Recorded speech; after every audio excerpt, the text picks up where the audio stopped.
Hey guys, it's YodaJoe93. So I had previously recorded an episode of the Mandalorian review, but I decided not to go with that one because there was some mix-ups and some issues. But I rewatched the episode again just to be sure. And guys, I've had some issues with this season of the Mandalorian, but episode 7 is without a doubt the best episode of the season. And we're going to talk about why. But so first of all, we finally get Moff Gideon in this episode, and he owns this episode. So the first shot of this episode, we get Elia Kane, aka the comms officer from Mandalorian Season 2, who betrayed Dr. Pershing, and we have her call Moff Gideon on the comm link by speaking through basically an Imperial probe droid. She says her Imperial code, which is TK, and TK is the official Imperial designation, and by seeing her code reveals that she's still Imperial, and so you get to see this awesome moment. It's very Blade Runner 2049 inspired. It looks like we're in this. It also reminds me of the first couple episodes of Andor. We're in that darker underworld Coruscant. So that was really cool. And then she tells Gideon she has a lot to discuss with Gideon. And what she says to Gideon is, so the pirates were defeated on Navarro. And we learned that the pirates were actually working for Moff Gideon. They weren't just pirates doing their own agenda. They were hired. And so he finds out that they are defeated. But he says, but you told me that basically, the New Republic wouldn't step in, so we'd be good. And then he said, she says, well, it wasn't the New Republic, it was Mandalorians. He says, which Mandalorians? And then she says, well, Din Djarin and Bo-Katan of both different creeds of the Way and the Night Owls. Now, why this is a big deal is because the two factions don't often operate together, but all Mandalorians are starting to become united. So Gideon sees this as a problem, so he invokes the Shadow Council.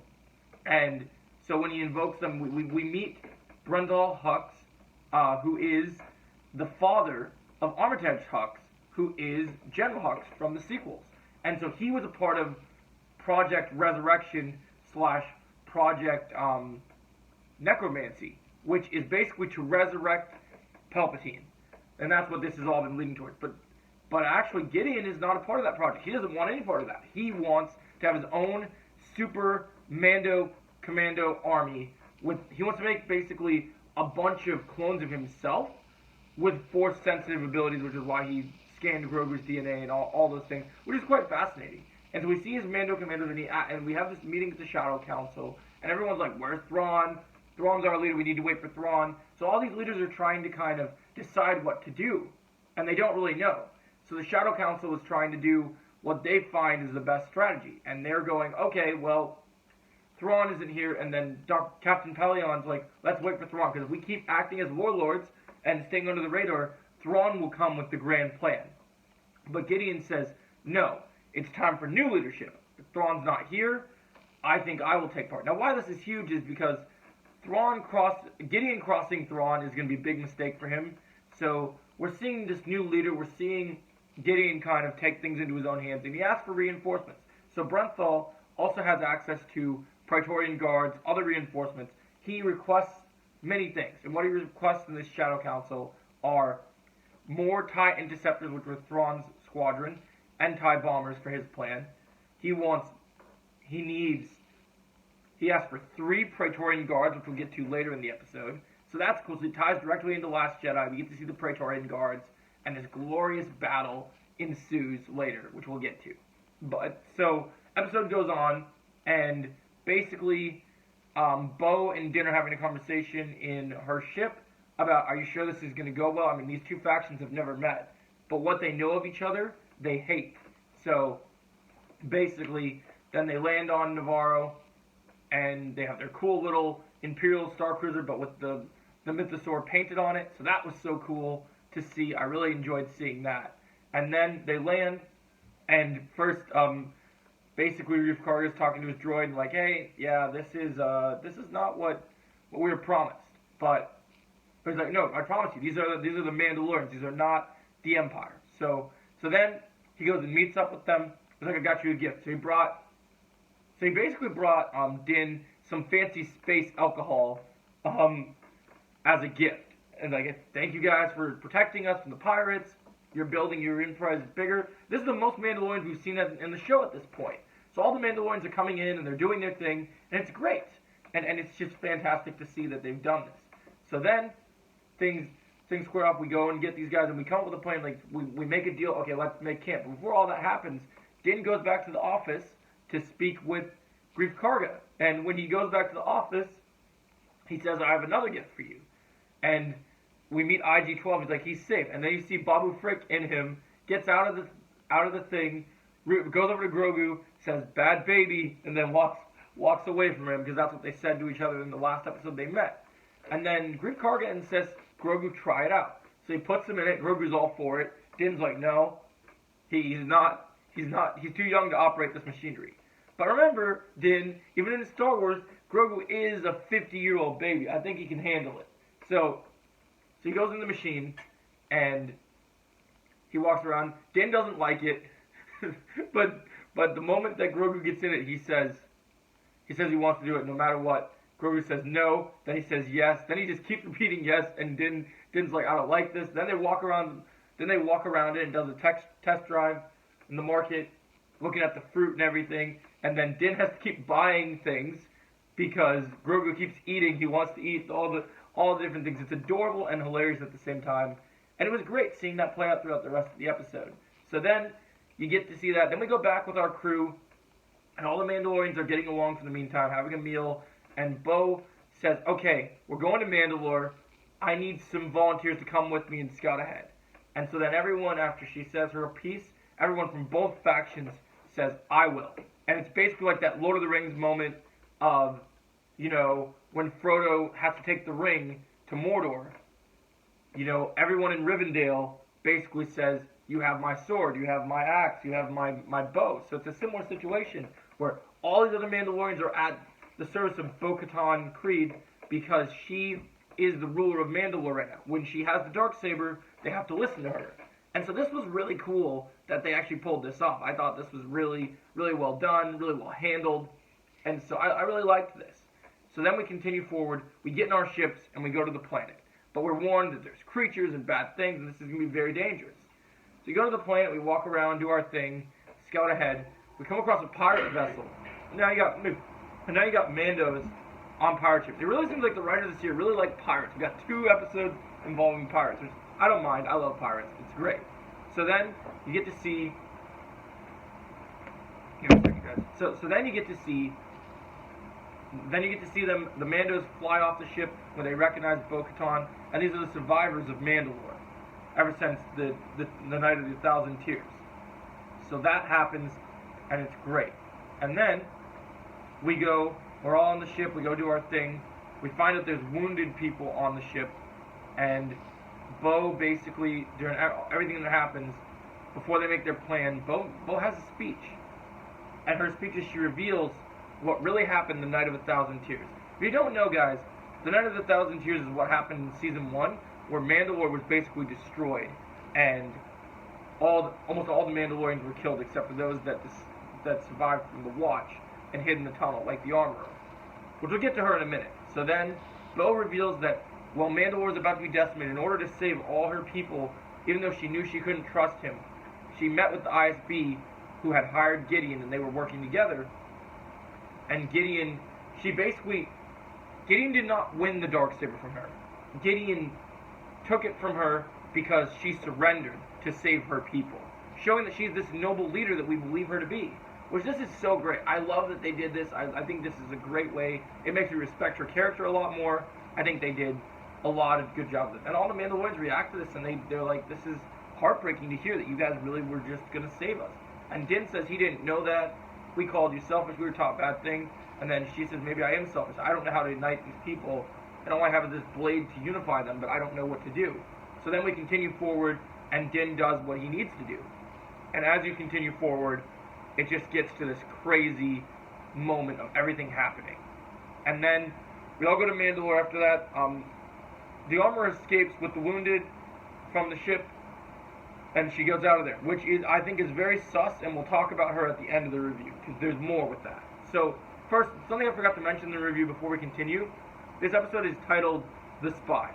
So one spy is obviously the comms officer was not really a part of the New Republic. So that's one spy. We're gonna get into the next spy very soon. So then we're doing our thing, and we go later in the episode to.